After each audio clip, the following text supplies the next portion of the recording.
लाहौर के इलाका शादरा सगिया पुल पे बाप को दो बेटों समेत कत्ल करने वाले 3 मुल्जमान को पुलिस ने गिरफ्तार कर लिया। कत्ल की वारदात के पीछे वही चंद कनाल जमीन का तनाजा था, जिसकी वजह से यह पहला कत्ल नहीं हुआ बल्कि इस दुश्मनी के दौरान यह 5वां कत्ल बताया जा रहा है। इसकी तफसीलात हैं क्या, किस तरह से पुलिस मुल्जमान तक पहुंची और इन खतरनाक मुल्जमान ने क्या इंकशाफात किए, वो बताएंगे आज के इस व्लॉग में। अस्सलाम वालेकुम नाजरीन, मैं हूं सलमान कुरैशी और आप देख रहे हैं मेरा डिजिटल चैनल। नाजरीन, लाहौर के इलाका शादरा सगिया पुल पे चंद रोज कबल एक अफसोसनाक वाकया पेश आता है। 2 नवंबर को सुबह 10 बजे के करीब एक रिक्शे पर अंधाधुंध फायरिंग कर दी जाती है। रिक्शे को रोका जाता है और जदीद असला की मदद से उस पर फायरिंग की जाती है। राइफलों से फायरिंग की जाती है, पिस्टल से फायरिंग की जाती है, जिसमें 3 अफराद मौका पर ही जिंदगी की बाजी हार जाते हैं। पुलिस की भारी नफरी इतला मिलने के बाद मौका पर पहुंचती है और जो लोग उस पुल पर एक दूसरी जानिब और इस जानिब मौजूद होते हैं उनमें खौफ व हिरास फैल जाता है। उस फायरिंग की वजह से वो अपनी गाड़ियां तक छोड़कर फरार हो जाते हैं। पुलिस मौका पर पहुंचती है, फिर लोगों में जाकर उस जो खौफ होता है वो खत्म होता है और वो अपनी गाड़ियों की तरफ वापस आते हैं और वहां से चलते बनते हैं। लेकिन पुलिस जब तफ्तीश का आगाज करती है तो मालूम होता है कि यह कत्ल होने वालों में सफदर और उसके 2 बेटे नासिर और यासिर शामिल हैं। इनको बेदर्दी के साथ किसने कत्ल कर दिया?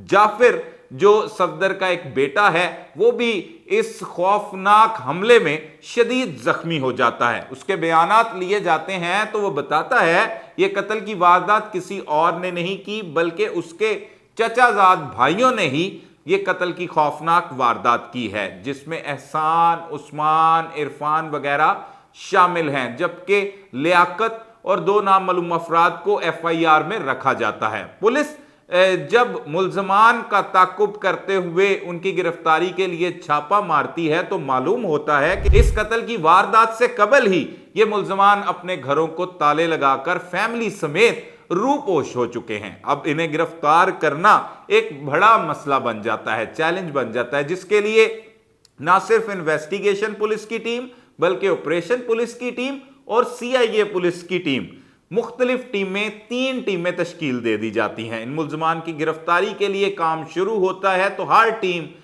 जो है वो मेहनत करती है और उन मुल्जमान तक पहुंचने की कोशिश करती है।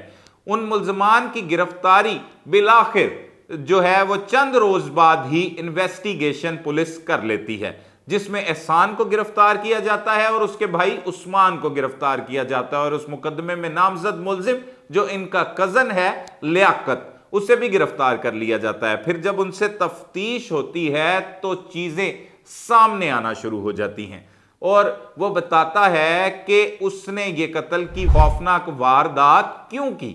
उसने अपने चचा और 2 चचाजाद भाइयों को बेदर्दी के साथ कत्ल कैसे किया, असला कहां से लिया, किस तरह से प्लानिंग की और किस तरह से फिर वो इस खौफनाक वारदात के बाद फरार हुआ। ये तफसीलात पुलिस को मुल्जिम एहसान जब बताता है, वो बताता है कि उसका भाई कुर्बान जो 2015 में खीर पिंड है लाहौर के इलाका शुमाली छौनी की हदूद में, यहां पर एक दोनों भाइयों रमजान और सफदर के दरमियान जायदाद के बंटवारे की वजह से, जमीन के तनाजे की वजह से एक झगड़ा होता है, जिसमें डंडे, सोटे, चाकू, छुरियां, इस तरह की चीजों का ज्यादा ना इस्तेमाल होता है और फिर कुर्बान जो है वो इसमें कत्ल हो जाता है, जो रमजान का बेटा है। उसका रंज था एहसान वगैरह को कि वो कत्ल हुआ। इसका मुकदमा जो है वो सफदर पर दर्ज होता है, उसके बेटों पर दर्ज होता है और वो उसी मुकदमे के सिलसिला में जो है वो सेशन कोर्ट लाहौर में अपनी पेशी पर जा रहे होते हैं कि रास्ते में उन्हें टारगेट किया जाता है। टारगेट करने से पहले जो एहसान है वो बताया गया है कि वो जिम्मेदारा करता है और मुरीद के इलाका जो है वहां पर इसने रिहाइश इख्तियार की है और चंद माह कबल ही उसका बहनोई भी जो है वो इलाका में, मुरीदके के इलाका में कत्ल हो जाता है, जिसका मुकदमा इन पर दर्ज नहीं करवाता जिनको कत्ल किया है, बल्कि इनके ही कोई रिश्तेदार हैं उनके खिलाफ दर्ज होता है। फिर उन्हें यह मालूम होता है कि उन कत्लों की वारदात के पीछे ये इल्जाम आयद करता है वो मुल्जिम एहसान कि उस बहनोई के कत्ल की वारदात के पीछे भी जो है वो इसके चचा सफदर और बेटों यासर और नासिर का हाथ था, मुबैना तौर पर हाथ था, वो बताता है। और उसका फिर वो बदला लेने की ठान लेता है कि अब वो जो है वो कत्लो गारत गिरी करेगा। वो साथ साथ दूध का भी काम करता है, पुलिस बताती है, और काला खताई रोड पर रोजाना की बुनियाद पर सुबह सवेरे वो दूध लेकर आता है। वो प्लानिंग कर लेता है, प्लानिंग में शामिल करता है अपने साथ उस्मान को, लियाकत को और अपने एक और भाई को इस प्लानिंग का हिस्सा बनाता है। और उसके बाद वो जब उसका बहनोई कत्ल होता है तो वो एक 223 बोर की राइफल भी खरीद लेता है, पिस्टल भी खरीद लेता है और वो अपने पास रखता है। वो ही राइफल और पिस्टल, वो दूध की कैनियां उसने साथ लटकाई होती हैं और साथ चादर की बुक्कल मारकर वो उस राइफल और पिस्टल को भी छुपाकर चादर में लेके आ जाता है और पहुंचता है बेगम कोट। उसे मालूम होता है कि आज तारीख है और तारीख पर उसके चचा और दो चचाजाद भाइयों ने जाना है, जिस पर पुलिस बताती है कि वो ना सिर्फ खुद पहुंचता है बल्कि वारदात से तकरीबन 1 घंटा कबल अपने भाई उस्मान, जो खीर पिंड में ही रहता है, रिहाइश पजीर है, उससे भी बुला लेता है। और उससे बुलाने के बाद ये दोनों इकट्ठे हो जाते हैं। फिर ये उनकी रैकी करते हैं। जब वो घर से निकलते हैं तो ये इनका ताकुब करते रहते हैं।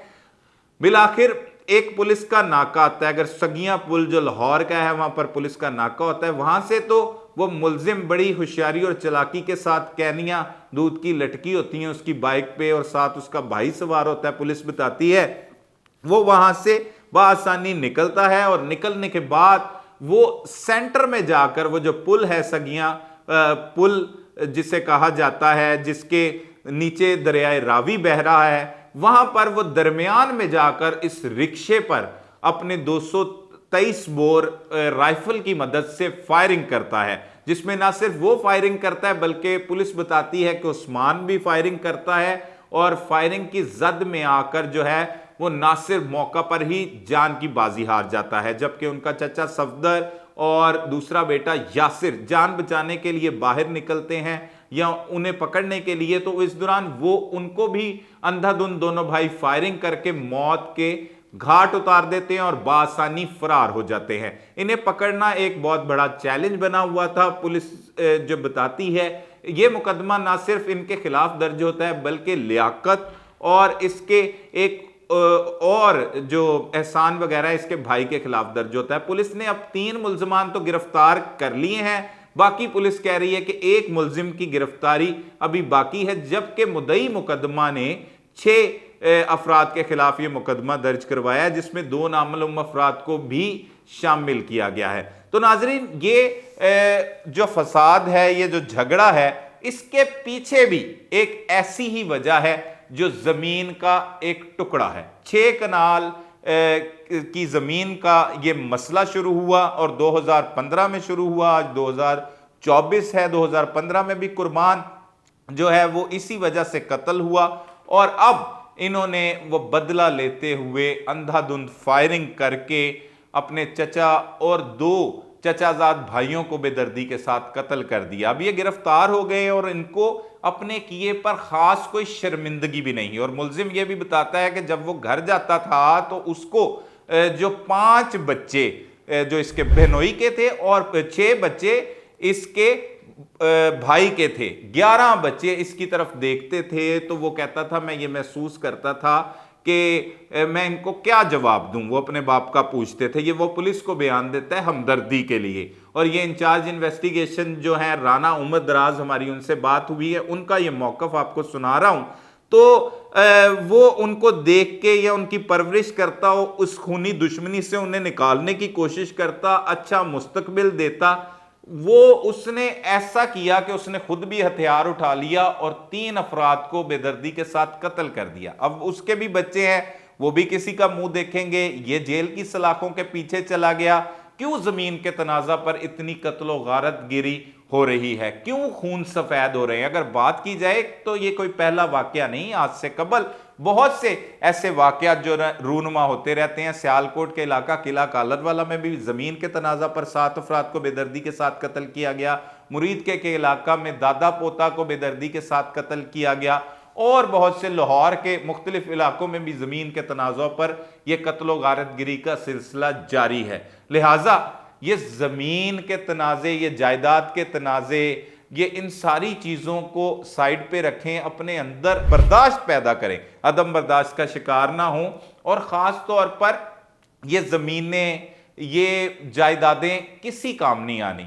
ये दुनिया फ़ानी है, हर शख्स ने एक ना एक दिन चले जाना है और इस दुनिया से रुखसत होना है। और उसको जो ज़मीन मिलनी है उसकी जो लंबाई और चौड़ाई आपको मालूम है, वो कोई कनाल में नहीं होगी, बल्कि एक मरले में भी मुहीत नहीं होगी वो जगह। तो लिहाजा ऐसी अनाओं को, ऐसी लालच को, ऐसी हवस को अपने दिल से निकाल दें, ताकि ऐसे भयानक नताइज का सामना ना करना पड़ सके। मजीद भी इस हवाले से जो अपडेट्स होंगी उसमें हम आपको आगाह करेंगे। तब तक के लिए अपने मेज़बान सलमान कुरैशी को इजाज़त दीजिए। अल्लाह निगहबान।